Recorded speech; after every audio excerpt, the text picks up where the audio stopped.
there is a story which is tearing up TikTok at the moment. It's a story of this guy who got an older woman pregnant and she tried to ruin his life. But it really doesn't end there. There's some wild twists and turns, so you're going to want to stick around until the end. This guy posted 4 days ago and has 1.5 million likes.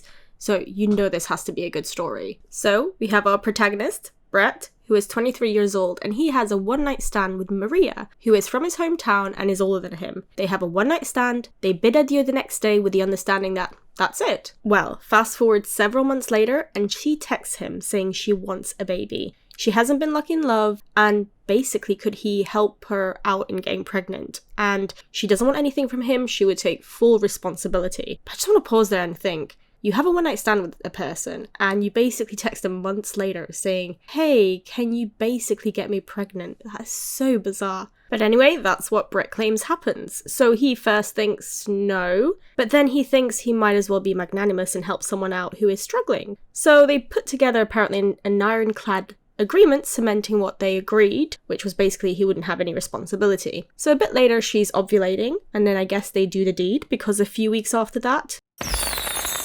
surprise, she is pregnant. So he returns to California where he works, thinking nothing of it. He's done his job, all done. But without him knowing, she's contacting his family. I guess she lets them know about the baby, invites them to the baby shower, and then gets regular dinners with them. So Maria's getting closer to his parents, at which point they start encouraging Brett to be there for the baby. Brett then says that he does do so once he finds out it's a little girl, because he thinks it's the right thing to do, which is a bit bizarre to me. Surely even if it's a little boy you'd be there, but fair enough. Brett decides he'll be there.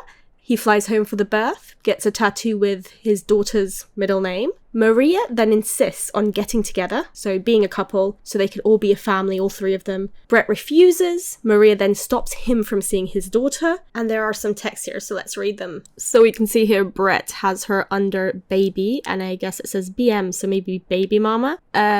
She basically texts him saying, I want to try and make it work with us being a family. Can we do that? I want to be with you, Brett. I hate when you leave us. I just need you to say something or how you feel about that. And then he replies back and says, I'm sorry, but that isn't what I want to do. And then she replies back, that hurts. Brett then says that his main source of income was an Airbnb he owned, and he let her basically move in several months rent-free. From the text he shared, she's basically said to him, the baby and I need to stay in your house for like 2 months until I can get our own place, and so that I can save a little more. I am taking a position remote, which comes with a huge pay cut, but I won't have to put our daughter in daycare, and I can be at home with her. Looks like we're closing this property on June 9th in Metairie?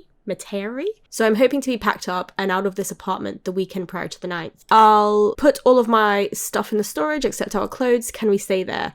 She basically on the same day replies back in less than an hour and says, kind of important, you respond. He still hasn't responded about an hour later, so less than 2 hours after the original text, or about 2 hours after. And she basically says to him, you're deliberately ignoring me, and it's extremely frustrating considering I'm asking you to put a roof over our daughter's head. If you don't want to help us, then let's see a lawyer and sign over your rights. And let me legally, and then it doesn't say the rest. So yeah, it does seem a bit tetchy. I mean, I guess she is going through a very desperate situation. Then Brett fast forwards to when she moves out, where she sends even more tests. And basically she says, this is what I want. I want you to pay her daycare, the full amount. You can have her 1 full weekend a month if you stay at your parents'. Let me know if this works for you. Let's just figure this out before you get into town. I don't want to have to speak to you anymore. And then basically that same day, 7 hours later, she says, okay, so is this okay? I want to get this over with. Can you please respond? We are talking about our child. We talked about having some kind of agreement by this evening, Brett. So we need to figure this out. If you don't respond to me, I'm going to quit responding to you. To which he says he hasn't done anything to warrant supervised visits, and he basically agrees to this just to keep the peace. He said he would go back home to visit his daughter and it was all usually okay, and he basically here shows us a bunch of pics with his daughter, as you can see posted by Maria. So then one Halloween, he didn't want to wear apparently some matching costumes that Maria wanted. So she apparently bars him from seeing his kid for a while. When it's his daughter's baptism, he apparently does a 14-hour return trip to be there, but Maria doesn't allow him to go to the baptism because he didn't go and see her the night before. She then sues him for child support. He said he doesn't have the time to fight her for it and is living away, so basically agrees to pay her $10,000 up front and $750 a month.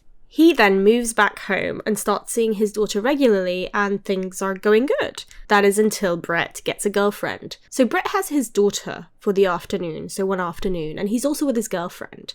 They go to Lowe's together. Maria then asks what he's doing, and he tells her that he's in Lowe's with his girlfriend and their daughter. Maria starts freaking out. Brett says he can take the daughter back to Maria once they finish at Lowe's. However, Maria's not having any of that. She drives to Lowe's and is apparently running up and down the aisle screaming, blowing up his phone, thinking her daughter's in danger. And this shocks Brett because his daughter's not in any danger, especially as his girlfriend is a nurse. He then asks Maria and his girlfriend to get to know each other to ensure that Maria, would be comfortable with his girlfriend being around his daughter in the future. But Maria immediately rejects this. She's not having it. And this is all despite Maria also having her own boyfriend who is around their daughter. Maria then makes a post accusing him of being a deadbeat dad who hasn't seen his daughter in weeks. But he then shows a post that, he's basically with his daughter a few days before she posted that, saying he hasn't seen her in weeks. He then shows some posts between Maria and his grand. So let's see. So we see a post here by Maria Nguyen. Something my heart will always hurt for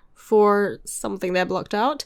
I wish I had the chance to remove someone from her life so she doesn't have to experience the immense amount of pain she'll feel one day and she realizes someone who is supposed to be so important in her life is absent most of the time. One thing she'll never have to worry about is that I'll always show up for her and I'll never make her feel half-loved. And then someone related to Brett, so Richard Austin Fairley says, quit talking man.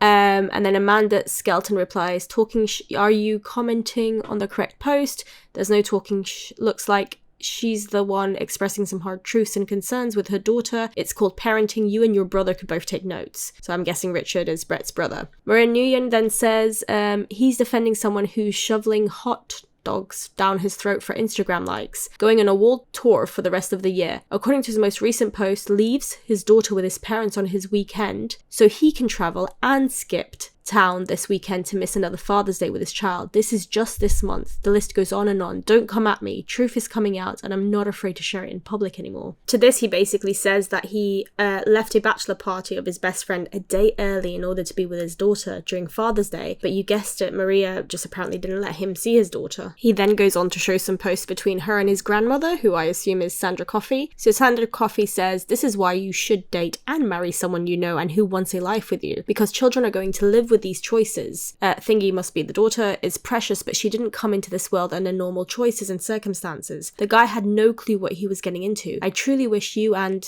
a wonderful life, but choices have consequences. Praying for you to find the guy you are meant to have and the life that makes you happy. Maria then replies, your response is sickening to me, but I guess since you're his grandmother, of course you'll respond with something like this. The fact that you could turn this around on me and not recognize that he decided that he wanted to be a father, he had every chance to walk away, and honestly I wish he would have, but he was there at the hospital. He chose to sign the birth certificate, so whatever happened prior to, I guess, the birth went out the window. You don't get to be a half-assed dad, sorry. It's his family that enables this behavior. Let's not forget that both him and his brother have both abandoned their children for long periods of time. Something is seriously wrong with all you guys. I pray for all of you. And then Maria also goes on to say, and your grandson puts his thing in anything that walks because he's reckless, or he doesn't know what he's getting himself into. So the next poor girl who gets pregnant by him, are you going to say, well, your actions have consequences when he decides to be absent from that child's life too? Please do not come at me. I don't care or to hurt any of your feelings anymore. Okay, bye. He then goes on to say that Maria has her friends comment mean things on his girlfriend's social media, even though his girlfriend has always been nice to her. But now wait for it. The last bit is that he does a paternity test. Not once, but twice. And drum roll,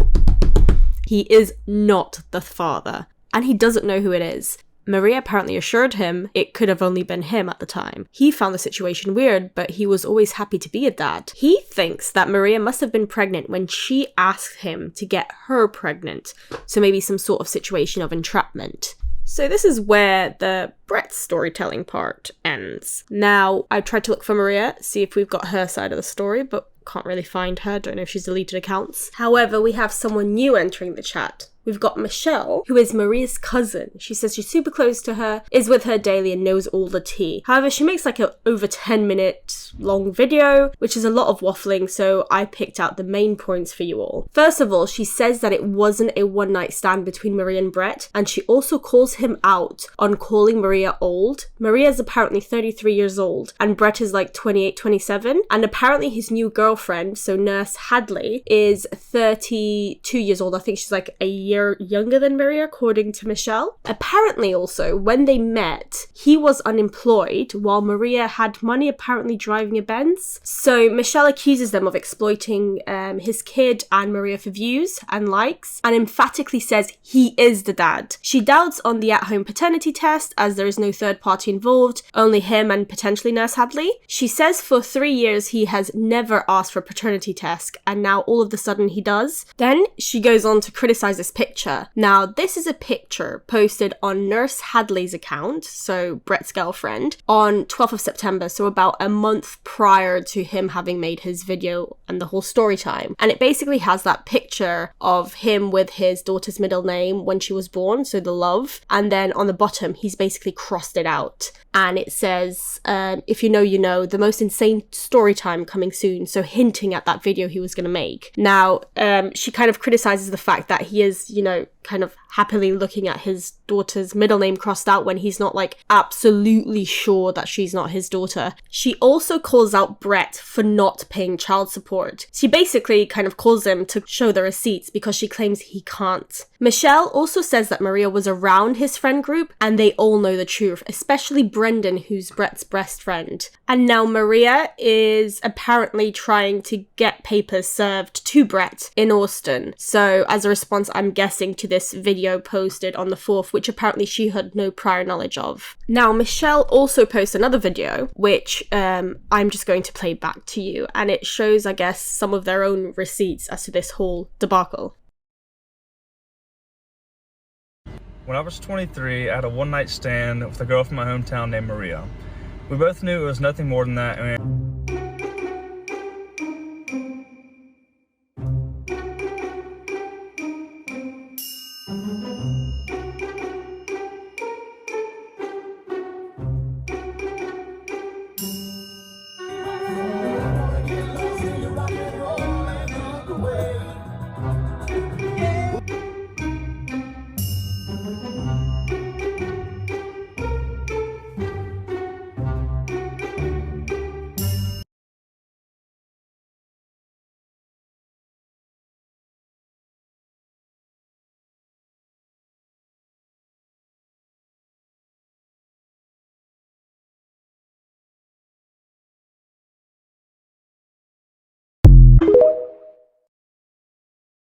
Now, that's an interesting video. I think it kind of shows two things. Number one, I mean, the pictures between Maria and Brett does seem to show that they are a bit cozier than just two people who had a one-night stand and then got together simply to procreate, let's put it that way. So, I don't know what's going on there, but it does seem like there's a tad bit more to Brett's story that he didn't quite tell us. So they seem much cozier. The second thing is that it is very apparent that Michelle, and I'm guessing Maria, they don't seem to like Nurse Hadley, so his girlfriend. Now, in my mind, Nurse Hadley also now enters this whole debacle by also posting that thing in September 12 where she's basically teasing a story time. So I'm going to look a bit more into her. But I don't think it's right that they bring in her kids to this story. Like, that has nothing to do with it, regardless of who they're living with and then the paternity test stuff and all. But I get they can be a bit hurt, but still, probably not good to bring in anyone else. Now, that's it, folks. This is all so messy. I don't even know what to think. This definitely needs a court-ordered and proper paternity test. And if that shows that Brett ain't the father, then nothing else really matters, because Maria will firmly be in the wrong there, because that's just not right, deceiving a dad like that, or a guy. And although I did find Brett's smiling face a bit weird on that September the 12th post, where he basically crosses out his used-to-be daughter's middle name off his arm, you know, regardless of if he really is the father or not, and if he's not the father, then he still would have formed a bond with this child and would have been so hurt over the whole situation. So that photo just seems a bit weird to me. I definitely would not be smiling at it. But hey ho. I think overall we need proof, we need receipts to make a proper judgment, because this is all too weird. I would really love to hear all of your thoughts on this. Please comment down below, and please remember to like and subscribe. Thanks.